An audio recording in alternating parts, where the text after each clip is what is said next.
Également avec nous de la Radio Nationale Catholique, M. Nokana Palika. Bonsoir, chers confrères. Bonsoir. Un autre confrère qui prend part également à cette émission, M. Jean-Gérard Milin de Radio Espoir. Bonsoir. Et lui, il est venu tout droit donc du Saint-Louis pour prendre part à cette émission. M. Robert Tano de Radio Paix Saint-Louis. Bonsoir, chers confrères. Bonsoir, messieurs. Et je vais terminer mon tour de table par mon frère Magloire Madiéchou de credochristi.com. Bonsoir, chers confrères. Bonsoir. Et on va encore vous dire merci à vous tous donc, de vous être rendus disponibles quand on sait les charges qui sont les vôtres au sein de vos différentes rédactions. Le décor ainsi planté, nous allons rentrer dans le vif de notre sujet avec notre premier thème intitulé comme suit « Communauté nouvelle, naissance et exercice de charisme ». Et ce premier thème sera conduit par votre serviteur et M. Pierre Kipré de Kefa TV.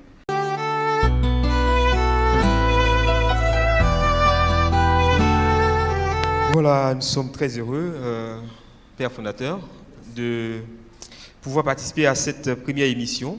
Nous lui souhaitons une très très longue série de productions. La communauté catholique Mère du Divin Amour, c'est quoi cette entité? D'où vient-elle? Que fait-elle? Que veut-elle? Pourquoi est-elle apparemment critiquée à ce jour? Et qu'est-ce qui fait qu'on ne la comprend pas? Je voudrais donc, par cette série d'interrogations, vous demander de nous présenter les fondements qui ont milité à la création de cette communauté. Je vous dis merci. Elle n'est pas critiquée, elle est voulue par le Saint-Esprit et l'Église. Elle est la première communauté née du renouveau charismatique dans toute l'Afrique.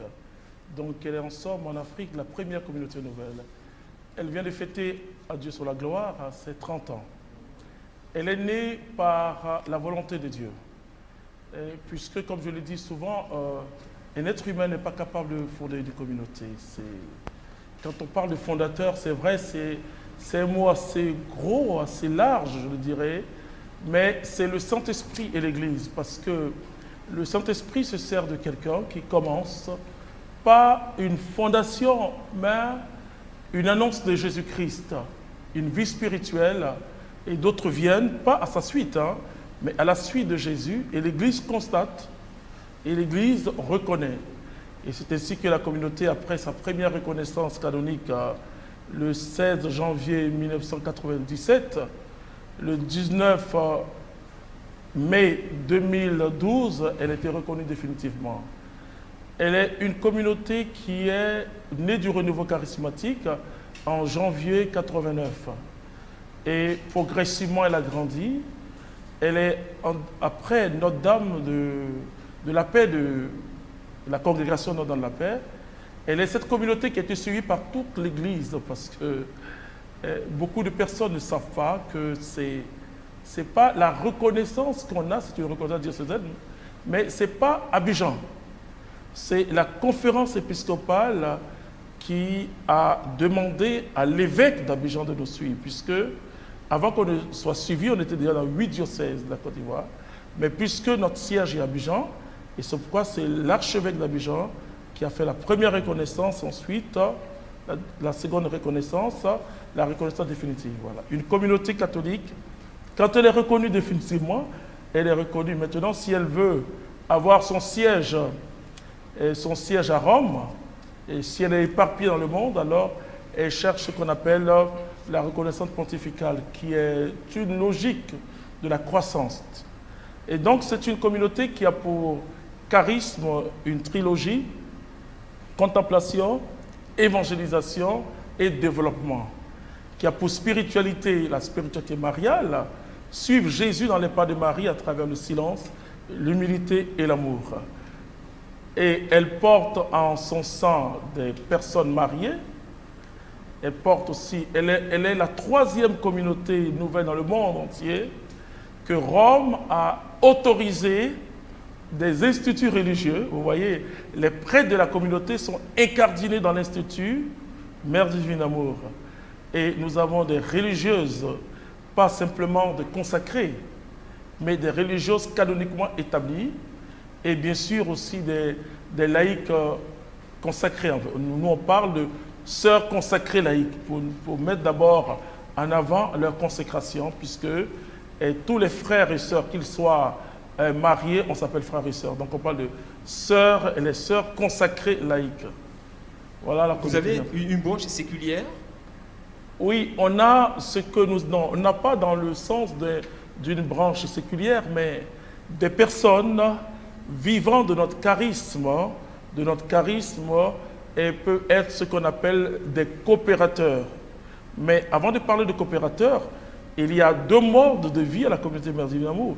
Il y en a qui vivent en maisonnée, là où vous êtes, et il y en a qui vivent chez eux. Mais ils ont le même statut. Donc pour nous, c'est une communauté où religieux, prêtres et laïcs font le même engagement. Voilà. Alors, quelle est la place de la formation psychologique, théologique, biblique dans la communauté? Et toujours, je remercierai toujours Monseigneur Dakori qui a été le premier évêque à nous suivre, puisque on est né sous l'ère du cardinal Yago. Voilà, donc on est né sous l'ère du cardinal Yago, et donc et je me souviens que lorsque le renouveau, puisque cette communauté, c'est la communauté du renouveau charismatique de Côte d'Ivoire, c'est-à-dire que c'est une histoire, puisque moi, étant membre du renouveau de Saint-Jean de Cocody, mon berger en parlait au bureau interdiocésain d'alors, et ensuite on a cheminé avec le bureau interdiocésain, ensuite le bureau national. Et quand le renouveau, d'ailleurs c'est le renouveau qui a commencé à nous dire que ce que vous êtes en train de vivre va faire naître une communauté. Vraiment, quand on se regardait des hommes comme nous, faire une communauté, c'était, bon, on croyait que une communauté, c'est pour les prêtres, les religieux. Et donc, arrivé un moment, le Bureau national de renouveau a dit, attention, ça nous dépasse, il faut aller voir l'église. Et je suis allé pour rencontrer le cardinal Yago, mais en passant par Monseigneur Dakori. Monseigneur Dakori m'a dit, écoute Clément, je vais d'abord vous suivre. Parce que si le cardinal Yago dit non, vous serez obligé de tout arrêter. J'ai dit, Monseigneur, il faut nous suivre. Donc, il a parlé rapidement de la formation. C'est pourquoi vous avez dans la communauté des laïcs qui sont formés à la théologie. Voilà. Donc, moi-même, je soutiens bien dans 3-4 semaines un doctorat. Donc, c'est pour dire simplement que la formation fait partie de notre vie communautaire et il y a d'abord une formation de base qui est la formation à la grâce communautaire. Et comme on le dit d'abord, avant une formation théologique, il faut d'abord rencontrer Jésus-Christ, faire l'expérience du Saint-Esprit. Et ensuite, il faut connaître la vision de la communauté. Donc, il y a une base qui commence du stage jusqu'à l'engagement, 3 ans. Et après 3 ans, vous avez 7 ans pour l'engagement définitif. Donc, ça fait au total 10 années de formation au sein de la communauté pour être engagé définitif. Voilà. Mais parallèlement à ça, les frères et les sœurs se forment. Voilà. Vous avez parlé de la formation à la grâce communautaire, c'est quoi? Oui, parce qu'une communauté, il y a un appel. Vous voyez, une communauté, c'est... D'abord, on ne vient pas d'abord à la communauté pour être prêtre ni religieux. On vient à la communauté pour servir Jésus-Christ avec d'autres frères. Voilà. D'autres frères. Et dans notre vie communautaire, nous partons de ce qu'on appelle l'ecclésiologie du Concile Vatican II, c'est-à-dire la conception de l'Église selon Vatican II, qui est une conception formidable, où laïcs et clercs ont la même dignité, ils n'ont pas forcément la même fonction. Et la fonction est vue là comme un service. Et c'est pourquoi le pape se dit le serviteur des serviteurs. Et donc, la formation à la vie spirituelle pour nous est très importante. D'abord, nous sommes issus du renouveau charismatique, donc tous ceux qui entrent doivent vivre la grâce du renouveau charismatique. Ensuite, savoir qu'il y a un appel. Quelle est la particularité de la communauté? Alors, c'est ça qu'on appelle la formation initiale qui permet aux membres d'être communautaires d'abord. Et c'est après le premier engagement que ceux qui sont appelés à la vie religieuse vont au noviciat, et ceux aussi qui sont appelés à autre chose, par exemple si vous êtes laïque, et la formation, si vous êtes en famille, si vous êtes en couple, il y a une formation aussi pour les personnes mariées. Alors, quelle réponse avez-vous aux reproches de spiritualité évangélique qui vous sont faits? Oui, je le dirais, c'était très bien cette émission parce que je pense que c'est d'abord mal connaître le renouveau charismatique. Je peux vous faire une toute petite histoire de renouveau charismatique. Et sachez que le 1er janvier 1901, le pape Pie XIII a consacré le XXe siècle à l'Esprit Saint. Et en même temps, dans cette même période, un pasteur méthodiste qui enseignait dans une école biblique prêchait sur le Saint-Esprit quand ses étudiants ont reçu une effusion du Saint-Esprit et comme dans les Actes des Apôtres, au chapitre 2, ont commencé à prier en langue. Comprenez?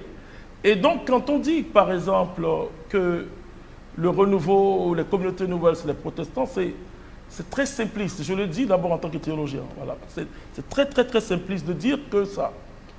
Maintenant, il y a certaines habitudes que les uns et les autres peuvent avoir. Parce que ce que nous assistons aujourd'hui, la France a résolu le problème. Je le dis parfois aux évêques de Côte d'Ivoire. C'est-à-dire qu'après le renouveau charismatique, la France était confrontée à un nouveau courant charismatique. Et ce courant est très écuménique. Moi, j'étais invité à Toulon il y a 15 jours à participer à une conférence sur le Saint-Esprit, bien sûr initiée par un prêtre catholique, mais où des protestants étaient là. Il y a un pasteur évangélique que vous connaissez peut-être qui s'appelle le pasteur Carlos, qui travaille dans l'unité parce que le communisme, voilà, il y a des principes, surtout les principes catholiques du communisme, et il y a le travail de l'unité. L'Église invite chaque catholique à travailler pour l'unité de l'Église. Voilà. Mais comme je le dis, ce qui est en jeu, c'est souvent pas l'unité ni le communisme, mais ce sont des habitudes. Alors, ces habitudes-là viennent souvent des personnes qui n'ont pas fait le renouveau charismatique, voilà, qui n'ont pas été membres du renouveau charismatique, qui entrent dans les communautés nouvelles et parfois qui ont fréquenté des protestants. Voilà. Parce qu'il y a le renouveau charismatique catholique et il y a le renouveau charismatique protestant. Voilà.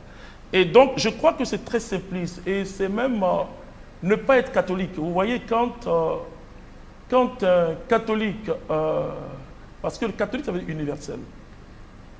Nous acceptons les protestants. Malheureusement, ils nous acceptent difficilement. Moi, je suis très fier d'être catholique. Je ne peux même pas me retrouver dans une église protestante. Et pas parce que j'ai mes habitudes catholiques et ça me convient. Voilà. Mais je ne peux pas aussi... je dis toujours que ce qui se passe souvent, ça n'a rien à voir avec le communisme, ça n'a rien à voir avec l'unité, mais ce sont des traditions. Il y a la tradition protestante, il y a la tradition catholique. Dans l'exercice du charisme, il y a une façon catholique et il y a une façon protestante. Moi, je dis, le discernement est contextuel. Ce qui peut réjouir un catholique peut ne pas réjouir un protestant. Alors, je dis aux catholiques, restez dans votre tradition. Donc, et ceux qui disent ça, je suis désolé, hein, mais j'ai même l'impression qu'ils ne sont pas catholiques, parce que le catholique, c'est celui qui a l'ouverture. Voilà. Vous voyez, dans la définition même du catholicisme, c'est être une personne renouvelée et universelle. Voilà. L'Église catholique, et c'est pour ça que catholique est universel. Voilà. D'accord. J'allais vous poser la question de savoir, mais que faites-vous pour faire mentir ces personnes-là qui pensent que vous n'êtes pas catholique en ce qui concerne l'orthopraxie de l'Église, oui, l'orthodoxie de l'Église? Parce qu'à une assemblée de prière dirigée, orientée par la communauté Vertu d'amour, c'est la prière de combat. Oui, c'est ça. Oui, vous savez, dans l'Église catholique, il y a l'Opus Dei, par exemple. Il y a des spiritualités dans l'Église catholique.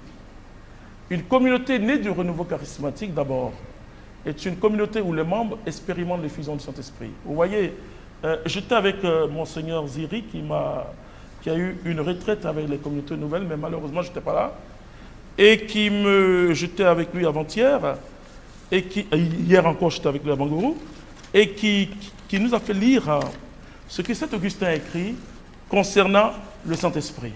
Voilà, et je cite, il dit « Sans l'Esprit Saint, le Christ reste dans le passé. L'Évangile, une simple lettre morte.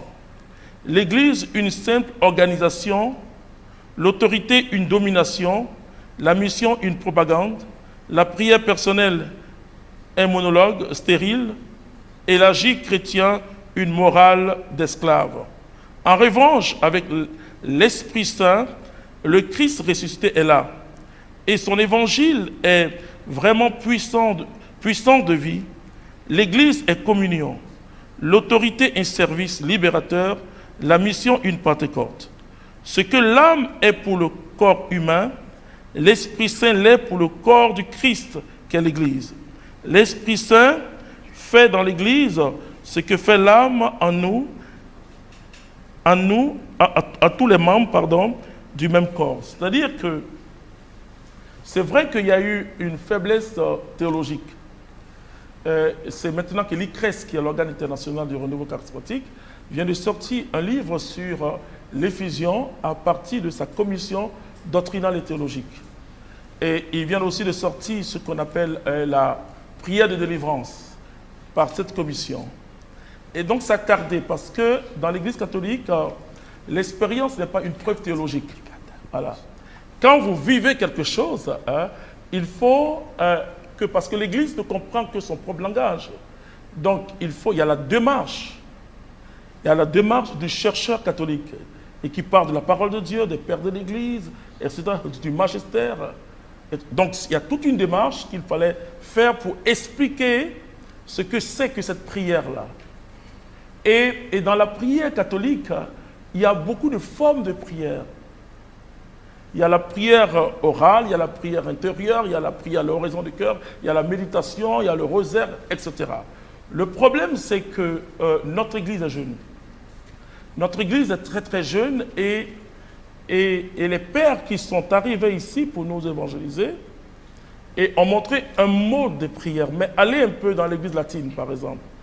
L'Église au Mexique, par exemple, ou ailleurs, vous allez voir qu'ils intègrent les cultures à leur mode d'évangélisation. Vous voyez, on a essayé l'inculturation, mais qu'est-ce que l'inculturation si ça ne touche pas l'âme de l'homme noir?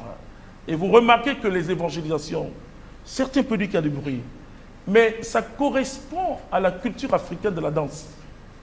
Ça correspond à la culture africaine du chant.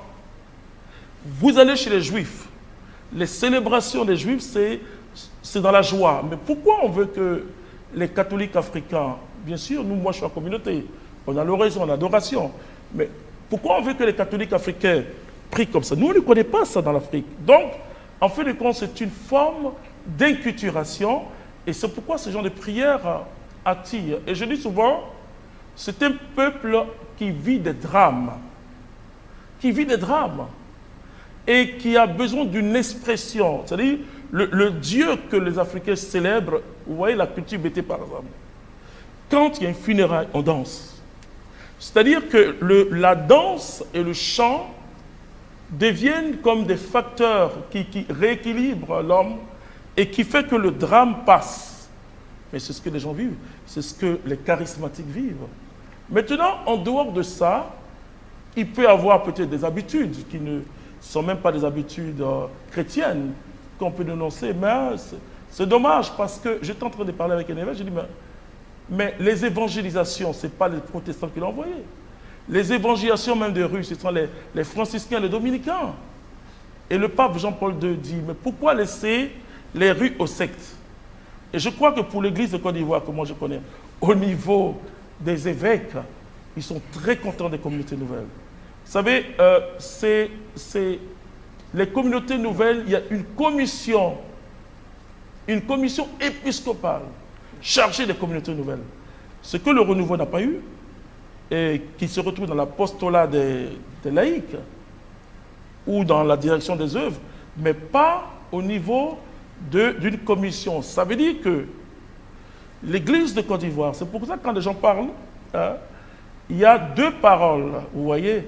Il y a la parole de l'autorité de l'Église, et il y a aussi d'autres paroles, hein, vous comprenez. D'accord. Et c'est ça qui est important pour nous. Alors, voilà, nous allons poursuivre, mais nous sommes un peu tenus par le temps, compte tenu donc, de toutes les rédactions donc, qui prennent part à cette émission. Mais, j'ai une série de questions, on va aller assez rapidement sur ces questions pour comprendre un peu le phénomène de communauté nouvelle. Oui. D'abord, la compréhension et l'assertion donc, de tout concept demande qu'on l'explique. Oui. Si on devait expliquer c'est quoi une communauté nouvelle, comment on pourrait définir ça? Voilà. D'abord, les communautés nouvelles, ce ne sont pas des nouvelles communautés, mais c'est une nouvelle forme de vie évangélique. D'accord. Et ce qui caractérise ces communautés, c'est qu'elles sont nées de la base de l'Église, c'est-à-dire qu'elles sont nées des laïcs, d'une expérience laïque, et qui intègrent pour la première fois dans le paysage ecclésial et des personnes mariées qui vivent parfois comme des moines, bien sûr, avec leur vocation de laïque. Voilà. Et donc, c'est cette nouveauté, cette nouvelle forme de vie évangélique qu'on appelle communauté nouvelle. Mais ce qui caractérise, parce qu'en Côte d'Ivoire, on appelle communauté nouvelle tout, hein, c'est dommage. Hein. Et il faut qu'il y ait une vie en commune. C'est-à-dire que s'il n'y a pas une vie en commune qui prend sa racine dans les Actes des Apôtres au chapitre 2, c'est-à-dire la première communauté chrétienne, si ça n'a pas cette base, c'est un ministère, c'est autre chose, mais ce ne sont pas des communautés nouvelles. Alors, si vous triez en Côte d'Ivoire, vous allez voir qu'il y a 12 communautés nouvelles seulement. D'accord. Alors, quel est le processus de naissance d'une communauté nouvelle? D'abord, on ne fonde pas une communauté. C'est-à-dire que, je le dis d'abord en toute humilité, si la communauté n'a pas été suivie par les évêques de Côte d'Ivoire, vous voyez, et c'est ce que j'ai demandé à l'épiscopat ivoirien, j'ai dit, vous nous avez suivis, il y a eu au niveau de la conférence épiscopale, il y a une commission spéciale présidée, et je salue tous ces évêques, par Monseigneur Aké, qui était auxiliaire d'Abidjan. Il y a eu le père Ibo, qui a fait la spiritualité, qui était docteur en théologie spirituelle. Il y a le père Abanga, qui est canoniste. Il y a le père Akafou, le grand Akafou, notre doyen, le doyen de tous les prêtres ivoiriens, était dans cette commission. Je me souviens encore d'une parole forte du père Akafou, parce que comment l'Église discerne? L'Église dit, mais parle-nous de comment tu as rencontré Jésus-Christ de Nazareth. Mais Akafou, je peux vous dire, le père Akafou, le doyen, il a fait ça, mais c'est formidable. Mais pourquoi ça n'a pas commencé devant Monseigneur, le cardinal Yago? J'ai dit non, comme le Monseigneur Dakori nous suivait, il dit, ah, mais c'est formidable. Et je peux vous le dire, pour la reconnaissance définitive, c'est Monseigneur Akafou, que j'appelle Monseigneur Akafou, puisque pour moi, c'est un prélat hors pair, qui m'a appelé, il m'a dit, écris rapidement au cardinal Jean-Pierre Coutoin, parce que je crois que, comme je suis de la commission, tout est cuit. Voilà, vous comprenez? Et c'est ça. Donc, je veux plutôt qu'on appelle communauté nouvelle, et d'ailleurs, c'est pourquoi les communautés reconnues françaises ne se sont pas mêlées, parce qu'ils disent que ce n'est pas une définition qu'on donne. Parce qu'on appelle communauté nouvelle à Côte d'Ivoire, ils sont 300-500, oui. Tout groupe qui prie comme le renouveau et qui n'est pas dans une paroisse, on appelle non, ce n'est pas vrai. Il faut rectifier ça. Je vous dis qu'il n'y a que 12 communautés nouvelles et qui sont vraiment issues du renouveau en Côte d'Ivoire et qui vivent la grâce où vous voyez des personnes qui se lèvent et qui font les laudes, qui font toute une liturgie. Mais sans cette liturgie, on ne peut pas parler de communauté. D'accord. Alors, vous dites qu'il n'y a que 12 communautés, alors que sur le terrain, oui, à la remarque, on a des centaines de communautés nouvelles. Alors, ces communautés existent, on les connaît. Oui. Quel est le rôle de l'Église auprès de ces communautés-là? Ok, c'est ce que l'Église a commencé. Je parlais de la commission épiscopale. Et cette commission épiscopale, vous savez, l'Église catholique est méthodique.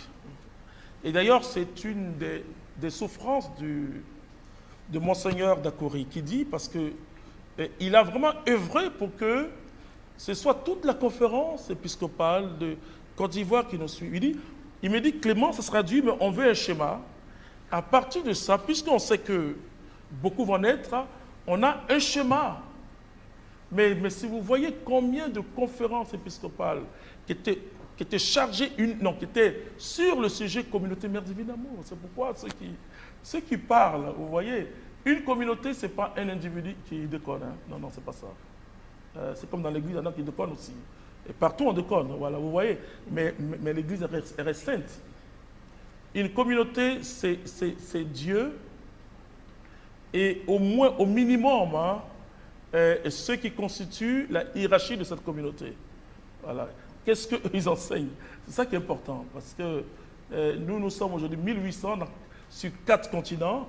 Je ne peux pas, vous voyez, on est jusqu'en Asie, en Corée du Sud.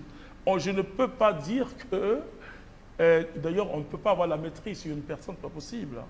Je ne peux pas dire qu'il ne peut pas avoir de dérapage. Non, vraiment, je l'ai dit même devant encore tout le monde au trentenaire, je dis, mais ce qui est arrivé peut encore arriver. Ça, donc, ce n'est pas ça le drame. Ce n'est pas ce qui constitue dans l'Église un problème. Ce qui constitue dans l'Église un problème, c'est ce qu'on appelle un problème doctrinal. Qu'est-ce que la hiérarchie? Qu'est-ce qui est véhiculé? Vous voyez? Même moi-même, je peux déraper. C'est-à-dire dans l'Église, mais ça dépend de comment je dérape. Voilà. Et c'est ça. Personne ne... Et comme l'a dit le pape, il dit, qui suis-je pour condamner? Je ne peux pas condamner. Voilà, etc. Mais c'est une mauvaise compréhension de ce qui c'est que communauté nouvelle. Ce que je peux vous dire, c'est que c'est une chance. Et même ceux que je ne qualifie pas de communauté nouvelle, c'est aussi le souffle de l'esprit. Les jeunes gens et les jeunes filles, j'étais émerveillé au jour de voir tant de jeunes gens, tant de jeunes filles. Moi, je ne parle pas en nombre, mais je parle en qualité de vie. Ce que l'Église fait, l'Église catholique, celle que j'aime là, c'est le discernement. Ce n'est pas, au contraire, comme le dit Moïse, que tout Israël prophétise. Il peut y avoir 1000. Quelqu'un me disait qu'en France, au début, il y a une effervescence spirituelle. Et cette nation traverse des crises, peut-être que vous et moi on arrive à manger, mais des choses terribles. Et Dieu merci que ces communautés nouvelles, même ce que moi je ne qualifie pas de communautés nouvelles, mais de ministères ou de groupes à spiritualité, apportent à cette nation, c'est extraordinaire. Et l'Église le sait, heureusement. Voilà. D'accord. Alors, une dernière question, juste avant de laisser la parole donc à mon frère Mélin de Radio Espoir pour réagir donc sur ce premier thème-là. Moi, je voudrais savoir, l'Église constate tout cela, mais pourquoi met-elle autant de temps à réagir quand on sait que devant, des personnes se font abuser? Et tout ceci retombe encore sur l'Église catholique et on va jusqu'à même douter de la catholicité, si on doit dire ça comme ça, de ces groupuscules-là. Oui, d'abord, il faut savoir ce que c'est que l'Église catholique d'abord. L'Église observe, elle est lente parfois parce qu'elle discerne. Et je dis souvent, c'est dommage, là je le dis en l'antenne, que c'est dommage qu'aujourd'hui, le Facebook et les réseaux sociaux sont devenus des tribunes catholiques. C'est dommage parce que là, on était dernièrement choqués par ce qui est arrivé et les gens ont filmé ou ont pris des photos. On se demande, bien sûr, c'était des vecteurs d'évangélisation, ça c'est extraordinaire, mais que ça reste des vecteurs d'évangélisation. Mais que ce ne soit pas des tribunaux, je le dirais. Parce que ce que moi j'ai vu, ce que je constate, c'est même très compliqué. Je dis, mais l'Église a un cadre. L'Église a un cadre normal d'échange. Autour de l'évêque, on peut échanger des choses. Voilà.